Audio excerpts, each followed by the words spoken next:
The moment our fellow geeks, dweebs, nerds, and other unfortunates have been fervently waiting for has finally arrived. It's time for TMI, Confessionals of the Nerd Kind. And now, your hosts, Jeff Nerf Herder Chandler and Jim Kaiju Baker.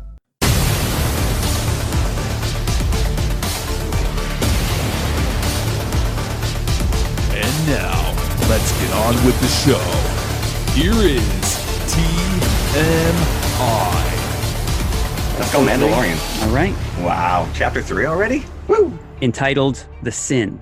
I'm thinking now that they changed those from episodes, not to confuse you with the movies, which are episodes. This is like a book, people. You have to read it chapter by chapter. Well, we made mention of the fact that, Lucas pulled on all those old Republican serials as a kid, Flash Gordon and whatnot. Those were always chapters, I believe. So that could also, it's episodic television. Let's put it that way. Let's reflect on the title a little bit. The Sin. Speaking to the Mandalorian sin against the guild rules of bounty hunting. I thought it was a Game of Thrones reference, to be honest with you. Yeah, no. And it's not. Yes, I believe it is. Because we can get into the episode itself, but as far as him acquiring Beskar, wasn't he trying to use the kill on that animal as a win or whatever? And they said that it didn't count because... No, he said it didn't count. They wanted they wanted to make an emblem on his armor somewhere using the Beskar, called it the signet of the Mudhorn, which was this creature that he defeated. Yeah. No, because he was assisted by Yoda or Baby Yoda. He didn't accept the signet, but he did accept the whistling birds. Yeah, that was a little too on the nose Iron Man for me, those whistling birds. Right. So yeah, it was very much like that scene where Iron Man takes out all the terrorists. That's pretty much what Iron Man's got. But yeah, the episode entitled The Sin, keep saying episode, but it's chapter. Just go with it. Just go with it. We know what we're talking about. So at the beginning, the Mandalorian is bringing back his quarry. Yep. To have they ever given him a name? No, just Werner Herzog. He's got an emblem around his neck that clearly indicates that he was Imperial at one point, or he's still working as an Imperial, because this is before the rise of the First Order. So could this be like just the start? Because you've got the fall of the Empire, but these guys are like still got power. They've still got weapons. Right? So at what point do they regroup and they're just kind of like, all right, well, Palpatine and Vader are no longer here, but someone else is going to rise to the ranks and take over. Yeah, so. And they talk derisively about the New Republic in a few scenes in this thing. Right. After the Mandalorian, upsettingly so, brings back Baby Yoda and he hands him over, you're on the fence whether or not you think that he's going to do it or not, that he's actually going to hand him over. But he does. To Herzog. He's conflicted. He's having self-doubt. So when he goes and he brings the Beskar back to the Armorer, who's a fascinating character. They all are in this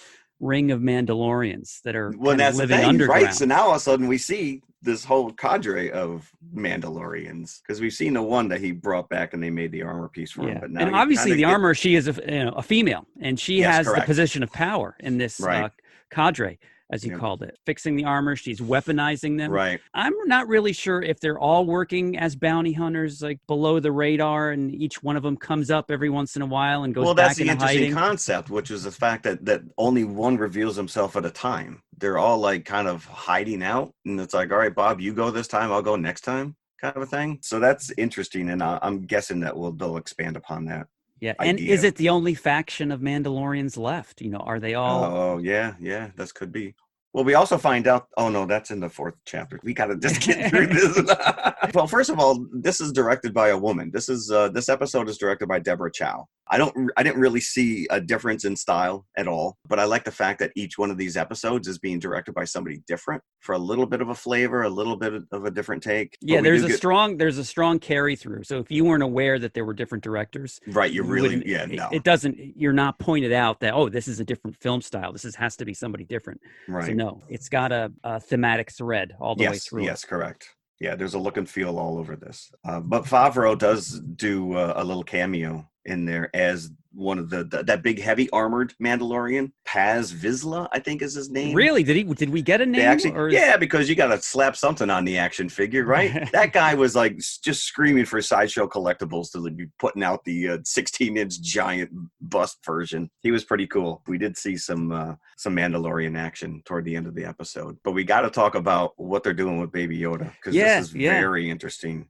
So after all this of the Mandalorian getting Baby Yoda back to this planet, having to fight so many battles, not only the Mudhorn, the Jawas, but the other bounty hunters as well that are coming after him. And he's kind of like a protective parent in chapters 1 and 2 of Baby Yoda. Not so much chapter 1, but chapter 2, definitely. As soon as he comes in contact with this thing, and love that little scene at the end of chapter 2 where Baby Yoda's trying to play with a little ball on the top of his manual transmission stick shift he's got in his spaceship, and he puts it back, but then at the end he gives it to him. He's like, here you go, kid, you play with that. So so he's become attached, obviously. We've all become attached. We have. Baby Yoda's going to unite the universe here. Hopefully so. Hopefully they bring. I would love to see this in The Rise of Skywalker in some way, shape, or form. I would hate to think that it's just a throwaway. We spoke about this off air, but the way that these episode chapters are dropping, we are not getting the finale until after Rise of Skywalker. 1 week after, yes. 1 week after. So I am thinking exactly what you're thinking, which is that this is somehow going to tie in with Rise of Skywalker. So this in some way, shape, or form that will make you rush to your TV on that Friday to find out what happens. Yes. So, I think it would be a huge missed opportunity if they did not tie it in some way. You know what else I think is a huge missed opportunity? That we're 3 chapters in and there's still no Barry Manilow Mandy spoof by Weird Al. Oh, Mando, you can't. I'm like, why the hell are you bringing up?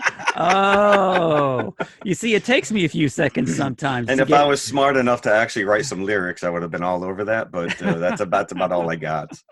Yes. Oh, that's coming. I'm sure he's already recording this thing. Yeah. If not, you better get on it, dude. Yeah, Weird Al, come on. So what's going on here? We got a doctor who's being asked to extract stuff from Baby Yoda. But in some way, he's protecting the child as well. Yeah, so I think he completely understands or knows the ramifications of what they're asking him to do. And we've said this before, and it's very obvious that Favreau and Filoni are really digging deep on some of the source materials, like going back to video games, especially the Clone Wars, that animated series. But did you catch the little patch on the doctor's sleeve? No. Okay. It is it looks like a lowercase I with a squiggly line next to it, which is very insignificant, except for the fact that we've seen it before. In the cloning facilities of Kamino in episode 2, Attack of the Clones. So are they trying to clone Baby Yoda? Is that what my guess? There's 2 theories floating out there right now that Baby Yoda is a clone of Yoda. I'm more in your camp, which is that they are trying to extract. If you go down the road of midichlorians, I may lose my mind, but they are trying to clone him, is my guess. But if you follow, it was the Kamino alien, I think, was actually telling Obi-Wan Kenobi when he first visited there that the cloning facilities were set up by Jedi Sifo Dyas. So maybe they did clone Yoda way back, because if he's 50 years old, then he was cloned pre-prequels. So I don't know. Either way, we're dealing with cloning technology at some point. And they wanted the subject, the kid, brought back alive, although it wasn't necessary. It wasn't necessary. So I guess if you can extract whatever DNA blood or whatever. Yeah. Yep. So that's a possibility. Now, what do you think they mean by the Great Purge? That I don't...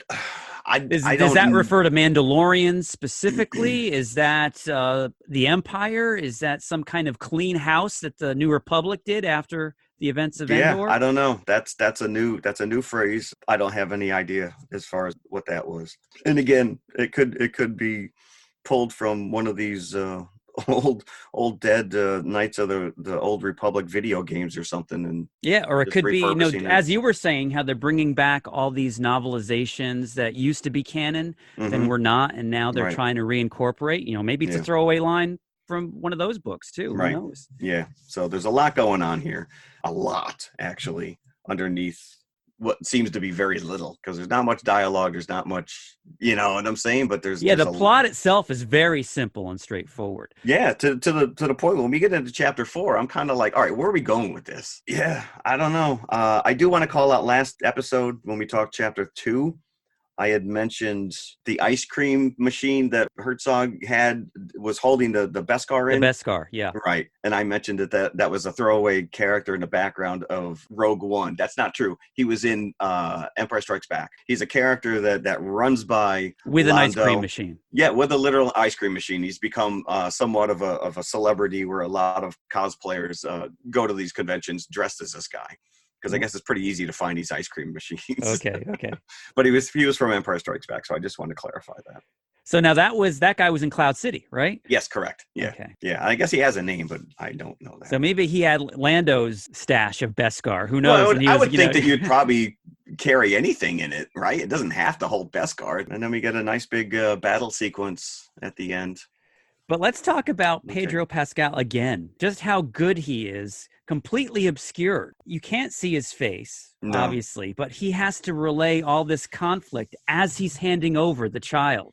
Yeah, you're right. Body language plays. He's looking around. You can tell he's nervous, that he's trying to figure out what he should do and what his options are, and that he does not want to do this at the last minute. And it's such a heartrending scene where Baby Yoda is like, making that little noise as they're carting him away. What's funny is I didn't catch this, but I guess in all of the shots where Baby Yoda, the camera follows him from wherever angle he's going. And in that scene where he gives them up, the camera is static and you just see Yoda like swoop off screen. That's it, dude. You're gone. You're done. And it is such a suspenseful scene because you're waiting for him to just bust out and start shooting these stormtroopers, and it doesn't come. No, he doesn't. So it's such a big disappointment, and you're disappointed in him, as the viewer. He's disappointed in himself too, Craig, because doesn't he go back to Carl Weathers' character? He does. And he immediately have we ever talked about Carl Weathers' name in this? Grief Karga is that his great name? No. Whenever he goes into that bar and Carl Weathers is there, it's like going into Cheers. Mando! Right, exactly. It's like that scene in Predators where he sees Arnold Schwarzenegger again. Instead of the bar where everybody knows your name, it's the bar where everybody wants to kill you. Which is every bar I walk into. I'm so glad for Carl Weathers in the show because... I agree. It's good to see him back. Now, and the other thing, when he goes into the bar and he sits down, and Carl was like, "Oh, don't worry about it," because he asks Grief Karga what's going to happen to the child, and he doesn't know, but he's like, "Oh, I'm going to give you another job. How about this? Just enjoy yourself, take your spoils, and go off and take some time off." He's like, "No, I can't do that. Can't do that." So he's going to give him another job on the ocean dunes of Karnak. Karnak. Is this a shout out to Johnny Carson? Because remember, Karnak was, he used to wear the turban. Karnak, that's right. And he would put the envelope up to his head, and it was kind of like Jeopardy, where he'd give you the punchline, and then he'd open the envelope, and the joke would be there. Maybe. A TV screen obscured by interference. Open the envelope. A copy of Jeff's Return of the Jedi during the scene which Una falls out of her top. I don't know what's worse, your Johnny Carson impersonation or my Ed McMahon. It's hard to do both of them. It's hard. That is true. But kudos for trying. Yes, thank you. Kudos for anybody who remembers them. I once had an intern who, when Ed McMahon died, she didn't know who he was, and that made me feel very old. So, anyways, back to. You are correct, sir. Back to the Mandalorian. Turns down this job on the ocean dunes of Karnak to go back for the child. Draws out the stormtroopers and then shoots his way in from the back door of this place. Gets out the child, who is very happy to see him, but not before he runs into the doctor, who says that he's been protecting the child throughout his stay. Yeah, I'd be saying that too. Yeah. This guy's going to take me out in a heartbeat. I'd say whatever it was. So we're not sure what they've done to him at this point. And we do know that it's a him because they refer to him as him in a couple of instances. So we don't know if they've taken the blood, if they've extracted the DNA, and they've done what they needed to do. But regardless, Mando gets him out. And that's when the entire bounty hunter population of this little town comes after him. All their key fobs ringing, awesome. at once. So the great thing is that his fellow Mandalorians that are in hiding come out to get his back. So they break code. They just tell you like there's a code where only one at a time, and then they immediately break it. And there's a great scene where the guy that was yelling at him, like in front of the armorer, gives him a salute at the end of the episode. Yeah, that was another very Iron Man-ish moment. Yeah. And I called that his last line of dialogue like 2 seconds, where he just turns and goes, because the guy, they're flying with jetpacks, which we know Boba Fett has one. And he goes, I got to give me one of those. Mm-hmm. And I'm like, there you go. There you go. He's going to get a jetpack. Like we were saying, these stories are very simple and straightforward. But because of that, it really cuts to the heart. So that's probably what the prequels, I think, were missing for a lot of people out there. They were too complicated almost. There was too much exposition bending over backwards to set up this storyline, which really unfolds itself so easily in episodes 4, 5, and 6. Yeah. So it's a return to that simplicity, I think, which is resonating. So that's why that's a part of the reason that I like it so much. It's awesome. It's well done so far. Yeah. Great firefight at the end when he's trying to bust his way out and you don't know how he's going to get out because he's pinned down. Right. I was going to say, he didn't really think it through. And so you're thinking, okay, Baby Yoda's got to bail him out, just like he did with the Mudhorn. No. But nope. His other friends come through. Yeah. Yeah. So it's nice. You're slowly open up this universe that we're seeing, these other characters and whatnot, and just larger thread of things going on. And they're really upping the ante with these chapters as it goes along. My favorite so far has still been chapter 2, because I love that Mudhorn and the disintegrating Jawas aspect of it. It's just the fact that Jawas got blown up. He blew them up. Chapter 3, another worthy inclusion in the Mandalorian novel. All right, let's leave so we can immediately start talking about chapter 4. Yes, come back and listen to our chapter 4 episode, because we watched that one too. I think we're hoping to play catch up a little bit, so you may see 2 episodes drop this week. Yes, you will. So that puts Jim into overtime, but plus our regular weekly episodes. Yep, so we're about to record after these 2. On the next exciting adventure of Superman. Yep, huddled around the zenith in your living room. TMI. Will they return? Dum, dum. All right, we're out. All right. Thank you. Bye. You are correct, sir.